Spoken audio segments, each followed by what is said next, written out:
নমস্কার বন্ধুরা, আজকের এই ভিডিওতে আপনাদের সবাইকে স্বাগত জানাই। আমার নাম হলো আশুতোষ শর্মা, তো বাসুদেব শর্মা। হ্যাঁ, তো আমি যেটা আছে শ্রীমদ্ ভগবদ গীতা যেটা আছে, এই বইটা যেটা আছে আমি এখন গো থ্রু করছি। তো আমি এখন আছি প্রথম অধ্যায়ের 27 নম্বর শ্লোকে। তো আপনি যদি আমার এই চ্যানেলের মধ্যে আগের যদি ভিডিও দেখুন, আপনি অনেকগুলো ভিডিও পেয়ে যাবেন।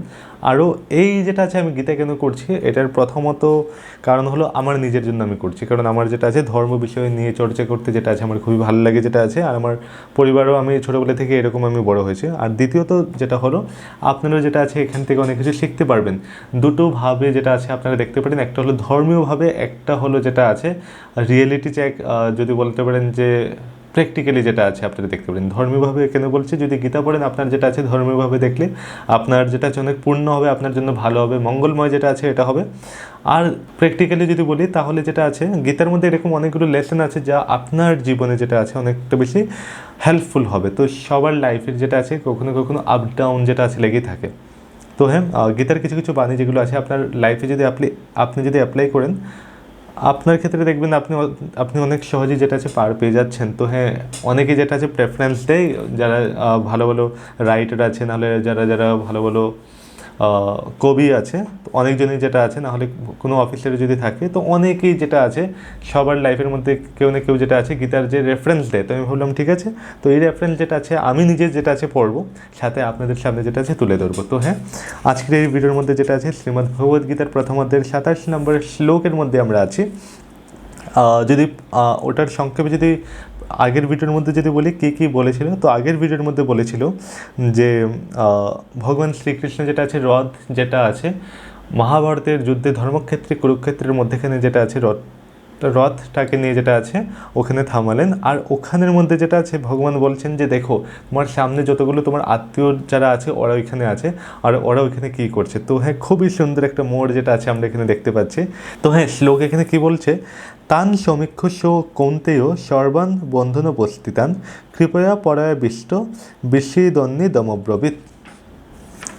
তো এখানে বলছে যে যখন কুন্তিপুত্র অর্জুন সর্বস্তরের বন্ধু ও আত্মীয় স্বজনদের দেখতে পেলেন, তখন তিনি অত্যন্ত করুণার্দ্র হয়ে বিষণ্ণ ভাবে বললেন, মানে উনি দেখছেন যে আমার সামনে যেটা আছে সবাই আমার রিলেটিভ যেটা আছে, আমার আত্মীয় যেটা আছে, আমার ভাই বন্ধু যাদের সাথে আমি ছোটোবেলা থেকে বড় হয়েছি, ওরা এখন আমার সামনে আছে। তো আমি ওদের সাথে কীভাবে যুদ্ধ করবো? প্র্যাকটিক্যালি যেটা আছে একদম যেটা আছে আমাদের সামনে যেটা আছে, আমি যদি বলি আমাদের লাইফের মধ্যে এরকম অনেকটা টাইম হয় যেটা আছে আমাদের শত্রু কিন্তু যেটা আছে, না হলে আমাদের ক্ষতি যেটা চায় অপরের কিন্তু চায় না, নিজের মানুষেরই যেটা আছে চায়। তো সবাই যেটা আছে নিজের লাইফের মধ্যে যদি মিলিয়ে দেখুন, সবার লাইফের মধ্যে কেউ না কেউ আপনি এরকম পেয়ে যাবেন।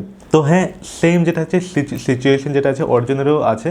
উনি দুঃখিত হয়ে গেলেন যে ওরা আমার সামনে আছে, যাদের সাথে আমি ছোটোবেলা থেকে বড় হয়েছি, যাদের সাথে আমি কথাবার্তা বলেছি, সুখে দুঃখে সবসময় ছিলাম, কিন্তু দুঃখেই সবসময় বলা যায় যে পাণ্ডবরা ছিল, কিন্তু ওদের বিরুদ্ধে কীভাবে আমি শস্ত্র যেটা আছে আমি উঠাবো, যাই হোক ওরা আমার আত্মীয়। তো ওটা দেখে যেটা আছে উনি ভিতর দিয়ে যেটা আছে অনেকটা বেশি করুণার্দ্র হয়ে বিষণ্ণপন্ন যেটা আছে উনি হয়ে পড়লেন। তো এখানে অর্জুন এখানে কি বলছেন ভগবান শ্রীকৃষ্ণকে, দৃষ্টিমং সজনন কৃষ্ণ যুজুৎসুং সমুপস্থিতম সিদন্তি মম গাত্রানি মুখং চ পরিশস্যতি। তো এখানে অনেক সুন্দরভাবেই অর্জুন যেটা আছে ভগবান শ্রীকৃষ্ণকে বললেন, হে প্রিয়বর কৃষ্ণ, মানে বলছেন হে মধুসূদন যে আছে আমার সমস্ত বন্ধুবান্ধব ও আত্মীয় স্বজনদের এমনভাবে যুদ্ধবিলাসী হয়ে আমার সামনে অবস্থান করতে দেখে আমার সমস্ত অঙ্গ প্রত্যঙ্গ অবশ হয়ে যাচ্ছে এবং আমার মুখ শুষ্ক হয়ে উঠেছে। তো এখানে দেখা যায় যে আমাদের সাথেও যেটা আছে একই হয়, যে আমাদের সামনে যদি আত্মীয় স্বজন না হলে আমার বন্ধু বান্ধব থাকে, তো তার বিরুদ্ধে যেটা আছে আমি একদমই যেটা আছে অস্ত্র তুলতে পারবো না, নাহলে ক্ষতি করা যেটা আছে চিন্তা করতে পারবো না। কিন্তু আজকের সময়কাল যদি দেখি এটা পুরোপুরি উল্টো। আমরা দেখতে পারি যে বাইরের মানুষ তো ছোটো, নিজের মানুষই যেটা আছে একজন আরেকজনের সাথে যেটা আছে দ্বন্দ্ব এত বেশি লেগে যায়, তো বাইরের মানুষকে তো ছেড়েই দাও, 1 মিনিটও যেটা আছে ভাবে না। তো কিন্তু এখানে অর্জুন যে আছে এটাই হলো আসল বীরের লক্ষণ, যে আমি যদি যুদ্ধ করি তো আমি আগে 10বার চিন্তা করব। আমার কিছু শক্তি সামর্থ্য আছে, যদি চাই আমি 1 সেকেন্ডে মেরে ফেলতে পারি, কিন্তু যেটা আছে যে আমার লোভের জন্য আমি ওদেরকে মারবো যেটা আছে, তো ওটাই বলছে হে কৃষ্ণ হে মধুসূদন, আমার মুখ যেটা আছে, আমার শরীর যেটা আছে শুকিয়ে যাচ্ছে, যেটা আছে আমার মুখ শুকিয়ে যাচ্ছে, আমি কিভাবে যেটা আছে আমি ওদের সাথে যুদ্ধ করব, আমার সর্বাঙ্গ যেটা আছে অবশ হয়ে যাচ্ছে। বাহ, এটাই হলো অ্যাকচুয়াল রিয়েল ফাইটারের যেটা আছে লক্ষণ, যে ও যেটা আছে শুধু যুদ্ধ করে না, ওর যেটা আছে ওর মস্তিষ্ক যেটা আছে ওটা যেটা আছে কাজে লাগে সবসময়।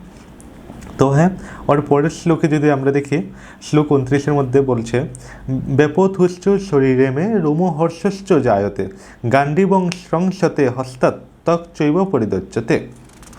তো এখানে বলছে আমার সর্বশরীর কম্পিত ও রোমাঞ্চিত হচ্ছে, আমার হাত থেকে গান্ডীব খসে পড়ছে এবং ত্বক জ্বলে যাচ্ছে। আপনারা ভাবতে পারছেন? না, একবার ভাবতে পারছেন আপনি কে বলছে?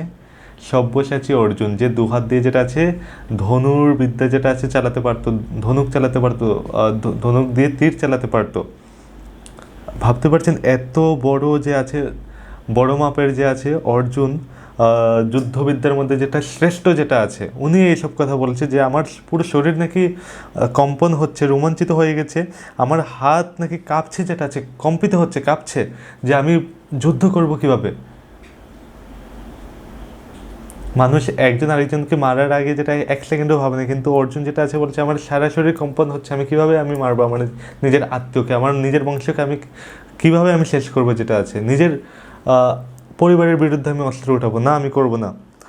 মানে এটাই যেটা আছে বলছে যে আমার পুরো শরীর যেটা আছে কম্পন করছে, আমার হাত থেকে গান্ডীব অর্জুনের যে ধনুক ছিল ওটার নাম ছিল গান্ডীব। তো এটাকে অগ্নিদেব যেটা ছিল অর্জুনকে প্রদান করেছিল যখন খাণ্ডব প্রস্থ যখন জ্বালিয়েছিল, তখন অগ্নিদেব খুশি হয়ে যেটা আছে অর্জুনকে এই গান্ডীব ধনুক দিয়েছিল। ওই গান্ডীব ধনুক ধারণ করতে বলে ওনার নাম হয়েছিল গান্ডীবধারী অর্জুন। তো হ্যাঁ, ওই গান্ডীবধারী অর্জুন বলছে আমার হাত থেকে গান্ডীব যে আছে, গান্ডীব পড়ে যাচ্ছে, ধনুক পড়ে যাচ্ছে, আমার ত্বক যে আছে জ্বলছে, মানে ওনার শরীর যে আছে জ্বলছে। ভাবা যাচ্ছে যে উনি এরকম বলছে। একজন এত বড় মাপের যদি ফাইটার হয় আর উনি যদি এরকম বলে, তো এটা শুনেই যেটা আছে এরকম কৃষ্ণ এখন কি বলছে শোনো না, এখন কৃষ্ণ এখানে বলছে না, এখন অর্জুনই যেটা আছে বলছে। কারণ প্রথম অধ্যায় যেটা আছে অর্জুনই বলছে, তারপর দ্বিতীয় অধ্যায় থেকে যেটা আছে কৃষ্ণ যেটা আছে বলছে। তো হ্যাঁ, তারপর কি বলছে অর্জুন শোনো, নচ শোকনম্য বস্তাতুং ভ্রমতিব চ মে মনো নিমিত্তানি চ পশ্যামি বিপরীতানি কেশব। তো এখানে বলছে হে কেশব, আমি এখন আর স্থির থাকতে পারছি না, আমি আত্মবিস্মৃত হচ্ছি এবং আমি চিত্ত উদ্ভ্রান্ত হচ্ছে, আমার কেবল অমঙ্গলসূচক লক্ষণসমূহ দর্শন করছি। উনি বলছে যে আমার স্থির যেটা আছে, আমি স্থির থাকতে পারছি না, আমার যে আছে জ্ঞান যেটা আছে লুপ্ত হচ্ছে, মাথা ঘোরাচ্ছে, শরীর যেটা আছে দিচ্ছে না, আমি যেটা আছে মানে উল্টোপাল্টে চিন্তাভাবনা আমার যেটা আছে মাথায় চলছে, আর তার মধ্যে যেটা আছে আমি অমঙ্গলসূচক যে আমি খারাপ যতগুলো লক্ষণ আছে ওটা আমি দেখতে পারছি। তো ওটা দেখে যেটা আছে অর্জুন তো পুরো যেটা আছে বিস্ময়ময় যেটা আছে হয়ে গিয়েছে। তো এখন ওটাই যেটা আছে একজন গান্ডীবধারী অর্জুন যদি এরকম বলে, তো একটা চিন্তার বিষয় আছে, তাই তো, যে এত যুদ্ধ করেছে, প্রথমে যেটা আছে যুদ্ধ করেছে মহাদেবের সাথে, যে যুদ্ধ করেছে, ভাবতে পারছেন দেবাদিদেব মহাদেব যেটা আছে, যে সাথে নাকি না ভগবান শ্রীকৃষ্ণ আছে, সে ভয় পাচ্ছে। কিন্তু হ্যাঁ, অর্জুন যেটা আছে ভগবান শ্রীকৃষ্ণের আসল রূপ জানেনি। তো হ্যাঁ, এরপরে যেটা আছে আমরা অনেক সুন্দর পথের দিকে আমরা যাচ্ছি। তো হ্যাঁ, এখানে অর্জুন যেটা আছে এরকম বলছে। তো পরের ভিডিওর মধ্যে যেটা আছে আমরা পরের শ্লোকের মধ্যে যাব যে কী আছে না আছে। তো হ্যাঁ, এইরকম ভিডিওর মধ্যে যেটা আছে এরকম আমরা ইন্টারেস্টিং যেটা আছে আমরা আলোচনা করি। তো আপনার ভিডিওটা ভালো লাগে থাকলে নিশ্চয়ই লাইক করুন যেটা আছে, আর আপনার বন্ধুদের সাথে শেয়ার করুন। দেখা হচ্ছে পরের ভিডিওতে।